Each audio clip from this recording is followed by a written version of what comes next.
On mobile global कल बाजार बंद होने के बाद यहाँ पर आपको नंबर्स आते हुए देखे थे, थोड़े वीक सेट ऑफ नंबर्स थे। मुनाफे से घाटे में आई कंपनी, रेवेन्यू 10% गिरा है, बट एबिटा में प्रेशर है, मार्जिन्स पर प्रेशर है और 8.5 करोड़ के मुनाफे के सामने करीब 2.5 करोड़ का नुकसान यहाँ पर आया है। मैं क्वार्टर ऑन क्वार्टर कंपैरिजन बात कर रहा हूँ ऑन मोबाइल नंबर्स के।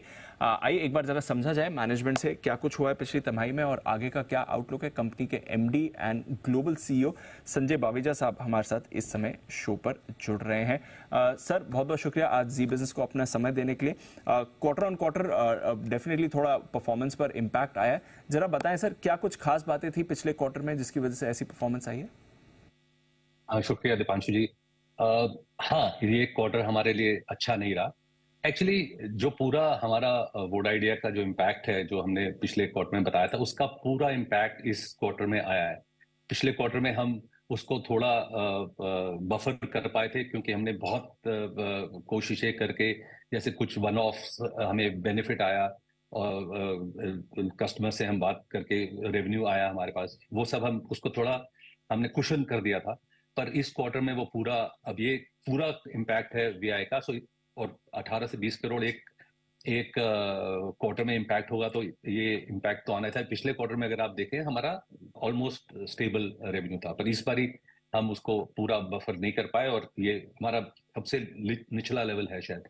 पर अगर हम वैसे 9 महीने का कंपेयर करें, तो अगर आप प्रॉफिटेबिलिटी देखें ईयर ऑन ईयर 9 मंथ्स का, तो 80% पैट ऊपर है। EBITDA देखें तो 2.5 गुना है पिछले साल से 9 महीने का। अगर हम देखें ऑपरेटिंग प्रॉफिट तो 5 गुना है। तो वो सब एक स्टेबिलिटी है हमारी। ये क्वार्टर हमारा खराब रहा, ये एबरेशन है, ये अस्थाई सी चीज है जो बड़ी एक अभी के लिए है। अब से मैं ये कहूंगा कि हमारा हर क्वार्टर अपने पिछले क्वार्टर से रेवेन्यू में ग्रोथ ही दिखाएगा और वो हमारा आगे का और उसका, क्योंकि हमारा ग्रॉस मार्जिन बहुत अच्छा रहता है हमारा, तो ऑपरेटिंग लेवरेज काफी है। तो जैसे जैसे हमारा रेवेन्यू बढ़ता चला जाएगा, प्रॉफिटेबिलिटी वापस एकदम आ जाएगी। उसमें कोई चैलेंज नहीं है हमें प्रॉफिटेबिलिटी पे। हमने काफी कॉस्ट को अपना कंटेन किया है। अगर आप पिछले साल से इस साल में देखें, हमारा मैन पावर कॉस्ट काफी कम हो गया है। यही हमारा तरीका है। हमने अब अपना कॉस्ट लेवल को नीचे ले आए हैं। अब रेवेन्यू इंक्रीज ही हमारा फोकस है और हर क्वार्टर आप देखेंगे, आज इस क्वार्टर से ऑनवर्ड्स फोर्थ क्वार्टर से, कि हर क्वार्टर अपने पिछले क्वार्टर से बेटर होगा रेवेन्यू में। इसमें कोई डाउट नहीं है, हमें यही हमारा टारगेट है। चलिए बहुत अच्छी बात है सर। आशा करते हैं कि बिल्कुल कंपनी की परफॉर्मेंस यहाँ से और इम्प्रूव ही हो। बट दो चीज़ें समझना चाहूँगा सर।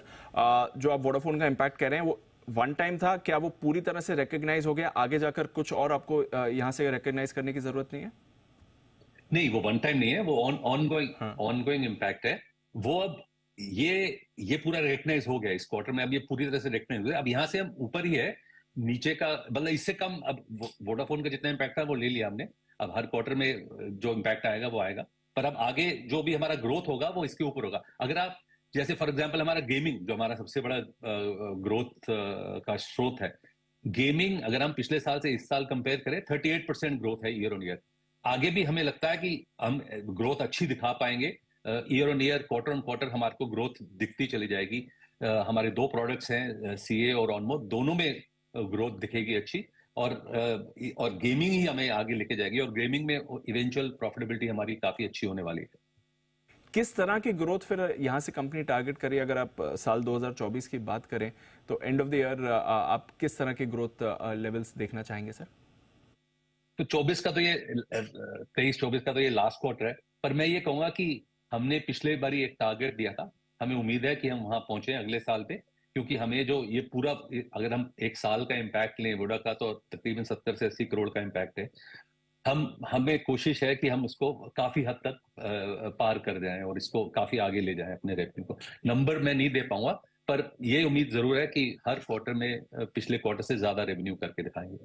ठीक है sir, fair enough. Of course operational issues भी आए थे। हमने देखा ऑलमोस्ट पूरे मार्जिन आपके वाइप ऑफ हो गए।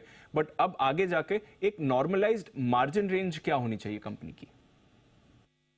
तो हमारा, क्योंकि हमारा ऑपरेटिंग लेवरेज अगर हम ग्रॉस मार्जिन लेवल पे देखें, और उस पे वो बहुत ज्यादा वो है, हमारा ग्रॉस मार्जिन 50-60% रहता है। तो वो जैसे ही हमारा रेवेन्यू बढ़ेगा, प्रॉफिटेबिलिटी एकदम, क्योंकि हमारी बहुत ज्यादा जो कॉस्ट है वो फिक्स्ड है। तो जैसे ही फिक्स्ड कॉस्ट अगर है, तो जैसे ही रेवेन्यू बढ़ना शुरू होगा, प्रॉफिटेबिलिटी हमारी बेहतर आ जाएगी। हमें उम्मीद है कि हम पिछले जो 2 क्वार्टर्स में जो हमने Q1 में दिखाया था अपना प्रॉफिटेबिलिटी, और Q2 में जो दिखाया था, हम उस तरफ बड़ी जल्दी पहुंच जाएंगे वापस, और फिर उसके आगे। अंडरस्टूड सर, चलिए बढ़िया है। एक्टिव सब्सक्राइबर्स यहाँ पर राइजिंग ट्रेंड लगातार दिख रहा है। आई थिंक 49 लाख से आप करीब 53.4 लाख सब्सक्राइबर्स आपके हो गए हैं पिछले क्वार्टर में। इस ट्रेंड के बारे में थोड़ा बताइए, अच्छा ट्रेंड है और किस तरह के और सब्सक्राइबर एडिशन दिखने चाहिए? तो एक तो ये है सब्सक्राइबर, दूसरा ये है कि हमारे जो कस्टमर्स हैं, हमारे कस्टमर्स 89 कस्टमर्स लाइव हैं। कस्टमर से मेरा मतलब है ऑपरेटर्स जो होते हैं, और ऑपरेटर्स के आगे सब्सक्राइबर रहते हैं, तो मैं उससे पहले ऑपरेटर्स की बात कर देता हूँ। और हमारी पाइपलाइन में 129 है, तो अभी हमारे पास ये पाइपलाइन हमारी बढ़ती चली जा रही है, और हम इनको लाइव करते चले जाएंगे नेक्स्ट 2-3 क्वार्टर में, और उसके बाद भी। तो जैसे जैसे पाइपलाइन बढ़ती चली जाएगी और हमारे ऑपरेटर्स लाइव होते चले जाएंगे, हमारा ये सब्सक्राइबर बेस जो आप बता रहे हैं, वो भी आगे हर हर हर ऑपरेटर नए नए सब्सक्राइबर के साथ आएगा। एग्जिस्टिंग ऑपरेटर्स की भी सब्सक्राइबर्स बढ़ेंगे, और नए ऑपरेटर्स के भी सब्सक्राइबर्स बढ़ेंगे, और वही हमारा रेवेन्यू का स्रोत है। वहीं से हमें रेवेन्यू आएगा। तो जैसे जैसे ये बढ़ता चला जाएगा, हमारा रेवेन्यू आगे के लिए बढ़ता ही चला जाएगा। बढ़िया है सर। कुछ रिपोर्ट्स चल रही हैं कि शायद जो गवर्नमेंट का स्टांस है गेमिंग इंडस्ट्री के जीएसटी रिलेटेड मैटर्स को लेकर, वो शायद थोड़ा सॉफन भी होते दिखे। आपकी क्या कुछ बातचीत चल रही है रेगुलेटर से या सरकार से इन जीएसटी मैटर्स पर? तो हमारा एक्चुअली हमारा 90% से ऊपर रेवेन्यू इंडिया से बाहर है, तो हम पे वैसे ही वो इम्पैक्ट नहीं करता। प्लस हमारा जो ये जीएसटी का ज्यादा इम्पैक्ट है, वो रियल मनी गेमिंग पे है, जो हमारे पोर्टफोलियो का पार्ट नहीं है। हमारा सब्सक्रिप्शन बिजनेस है, रियल मनी गेमिंग है नहीं, तो इसलिए हम पे इम्पैक्ट नहीं है उसका। और वैसे जैसे मैं कह रहा हूँ कि हम 90% इंडिया से बाहर रेवेन्यू है, तो वो वैसे भी इम्पैक्ट नहीं है। सो दोनों तरीके से हमारे पे इसका कोई इम्पैक्ट नहीं। अरे बहुत अच्छा है सर, तो फिर तो ये बड़ा इशू है जो आपके कंसर्न में नहीं आता है। बट प्रोडक्ट लॉन्चेस की आप बात कर रहे थे, आगे जाकर कुछ और प्रोडक्ट लॉन्चेस जो आप टारगेट करें, जरा इसके बारे में थोड़ा कलर दें। तो हम स्टेबलाइज करना चाहते हैं अपना सीए। हमने 2 साल पहले लॉन्च किया, और उसमें अच्छी ग्रोथ दिख रही है, और आगे भी होगी। ऑनमो हमारा अभी प्रोडक्ट है, जो नया प्रोडक्ट जो हम चल रहा है, वो भी अच्छी ग्रोथ है। उसमें हमारे 20-25 कस्टमर 20 कस्टमर हो गए हैं, और अगले 3 महीने में 10 कस्टमर और हम जोड़ देंगे। तो ये हमारा ग्रोथ फोकस चलता रहेगा। हम अभी ये 1 साल, ये जो नया जो साल चल रहा है, उसमें इसको ही स्टेबलाइज करेंगे अच्छे से, और उससे ही हमें लगता है कि हमारे को काफी ग्रोथ मिलेगी। सो हम अभी हमारा इस साल में फोकस रहेगा कि हम इन दोनों प्रोडक्ट्स को अच्छे से ग्रो करें, और अच्छे से रेवेन्यू का ग्रोथ दिखाएं।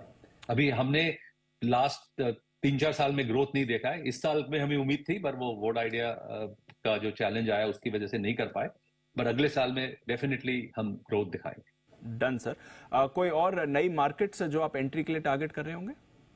तो हमने ऑनमो जैसे हमारा जो नया प्रोडक्ट है, वो अब हम यूरोप में जा रहे हैं अच्छे बड़े तरीके से।